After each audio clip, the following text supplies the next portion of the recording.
Now to the other deadly crash caught on tape, the passenger jet just missing a highway and the drivers below. The plane then crashing into the water. Tonight, investigators have now recovered the black boxes, and the images out of Taiwan are stunning.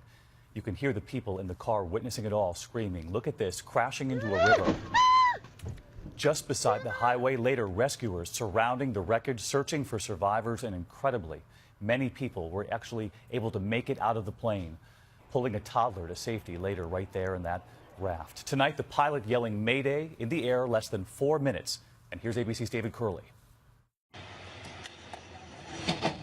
The screams of drivers as this plane goes down.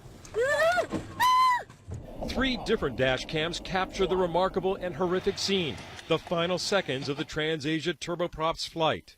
Look, the plane appears to be level. Suddenly, its left wing dips. It's out of control, violently impacting the bridge before crashing into the river in Taiwan's capital. Crews working in the shallow water able to rescue 15 people, among them 4 children, including a 2-year-old. The rescuers cradling a child, gently making the move onto a boat and safety away from the wreckage. But the other 43 on board are dead or missing. The fuselage, possibly holding victims, pulled from the river in darkness. This nearly new European-built ATR-72 had just taken off when the pilot radioed Mayday and engine trouble. Mayday, engine enough. In the air for less than 4 minutes, the dramatic pictures, frame by frame, provide plenty of clues. The right engine appears to still be spinning, but the left appears to be feathered in the air, and the engine probably is not spinning on the left-hand side.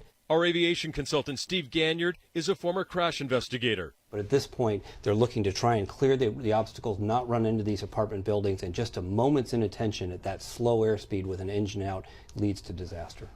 This is the second deadly crash for TransAsia in less than a year. In this case, the pilot apparently had little time or distance to save his plane and all of his passengers. It was fortunate in that if they had to crash someplace, the river was probably the safest in the middle of a very populous city. TransAsia Airlines says it will check the engines of all of its similar aircraft.